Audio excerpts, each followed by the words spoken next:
Most fruits freeze well and can be stored frozen for up to a year. Frozen fruit can be used from frozen state or thawed before use. I'm Victoria Hanson with Bite Size Cooking.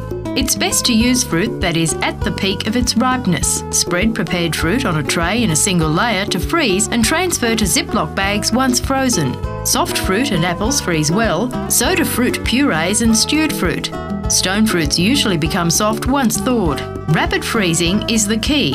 Slow freezing creates big ice crystals which will damage the fruit.